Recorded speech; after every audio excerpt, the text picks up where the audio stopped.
Bismillahirrahmanirrahim. Assalamualaikum warahmatullahi wabarakatuh. Alhamdulillahirrabbilalamin. Dalam kesempatan kali ini kita akan belajar pelajaran tarikh kelas 7 tentang rintangan dan hambatan yang dirasakan pada masa penyebaran Islam di masa Rasulullah. Silakan anak-anak buka halaman 22 buku tarikhnya. Sini ada berbagai rintangan yang didapatkan oleh Rasulullah pada saat melakukan dakwah terang-terangan, yaitu yang pertama, Rasulullah disebut sebagai orang gila. Nah, dakwah Islam ini semakin hari semakin berkembang dan mengundang simpati dari berbagai pihak, sehingga kaum muslimin semakin bertambah. Hal ini menyebabkan kaum Quraisy gusar, galau dan khawatir karena semakin berkembangnya agama Islam. Nah, maka dari beberapa mereka melakukan penekanan, hinaan, cacian dan makian agar mengendurkan semangat kaum muslimin untuk berdakwah. Sehingga pada masa itu Rasulullah yang dulu digelari sebagai Al-Amin atau orang yang dapat dipercaya disebut sebagai tukang sihir, orang gila dan mengada-ngada. Hal ini cacian dan makian diawali dari pertemuan di rumah Walid bin Mughirah dan disampaikan di berbagai tempat. Jadi dibilang kalau Nabi Muhammad adalah orang gila yang menyebarkan ajaran baru yang tidak mengikuti ajaran nenek moyangnya. Yang kedua, dua orang anak putri Nabi Muhammad dicerai. Nah, jadi dua anaknya ini Ummu Ruqayyah dan Ummi Kalsum dinikahi oleh sahabat Utsman.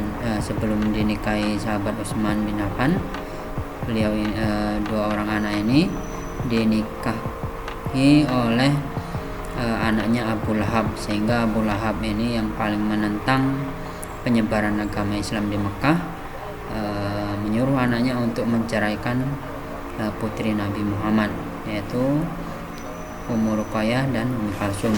Jadi dua anaknya Nabi Muhammad ini dinikahi oleh anaknya Abu Lahab, oleh dua orang putra dari Abu Lahab. Nah, selanjutnya yaitu dilakukannya teror fisik kepada Nabi Muhammad. Nah, pada masa Nabi Muhammad, Rasulullah pernah disakiti kedua tangannya oleh Uqbah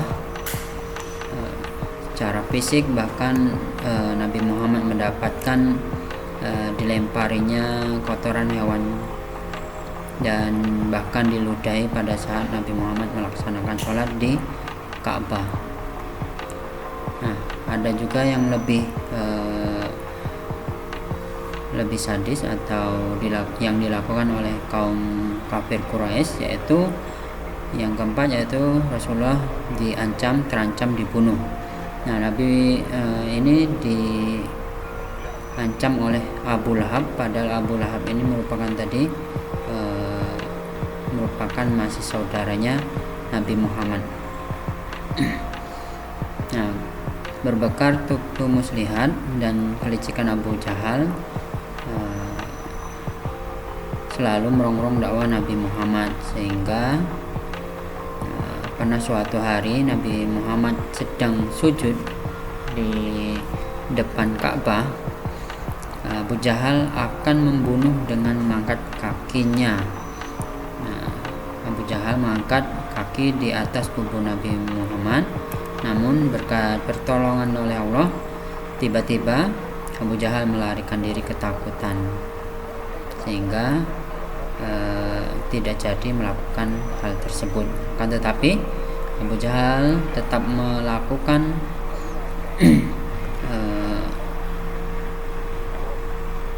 kali untuk mengancam membunuh Nabi Muhammad. Selanjutnya yang kelima yaitu teror fisik kepada Nabi Muhammad.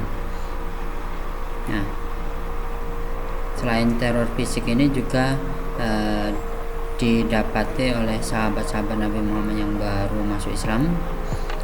Teror fisik kepada Zubair bin Awam, teror kepada Yasir, dan ayah dan ibunya Ammar bin Yasir meninggal dunia syahid ketika ditusuk oleh Abu Jahal. Nah, Abu Jahal ini sangat memusuhi Islam dan dia menusuk orang tuanya Yasir dari belakang menggunakan tombak. Selanjutnya teror fisik kepada Utsman, Mus'ab bin Umair, dan penyiksaan Bilal bin Rabah. Bilal bin Rabah ini dilakukan penyiksaan karena beliau ini merupakan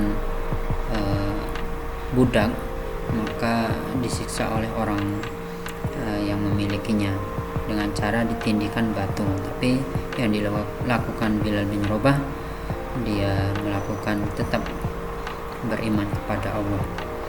Selanjutnya pembaikotan terhadap kaum muslimin. Hal ini dilakukan untuk memberikan penderitaan kepada Nabi Muhammad dan pengikutnya.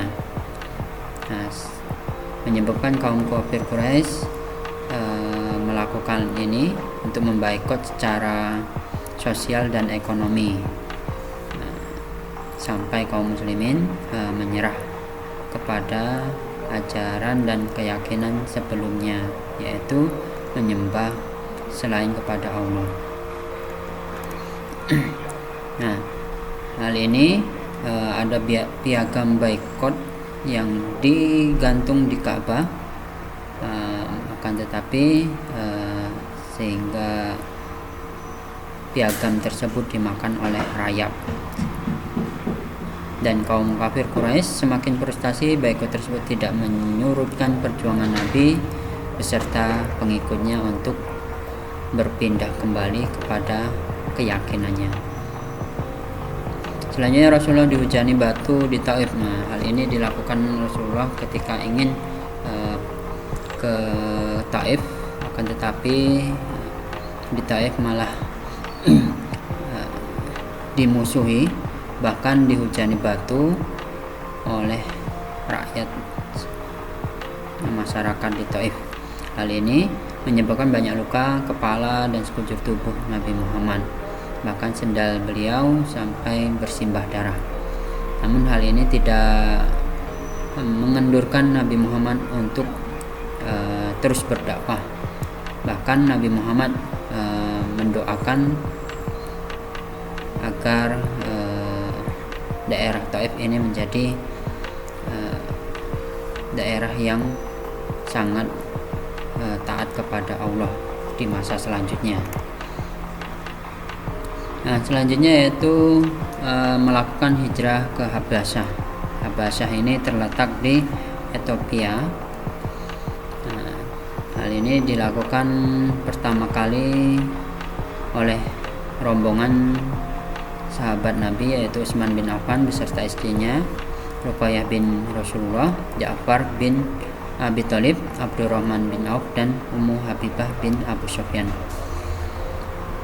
Nah, sehingga kaum muslimin diterima oleh Raja Habasyah An-Najasyi.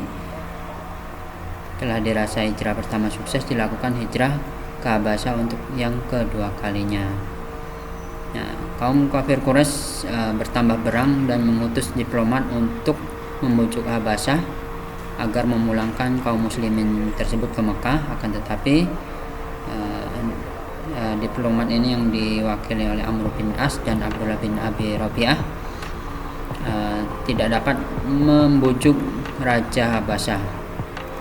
Nah, di tengah berbagai rintangan hambatan, kaum muslimin mendapat kabar gembira dan bertambah kuat dukungan terhadap risalah Islam untuk menguatkan penentangan kaum Quraisy, sehingga Hamzah bin Abdul Muthalib, paman Nabi Muhammad, masuk Islam. Selang 3 hari berikutnya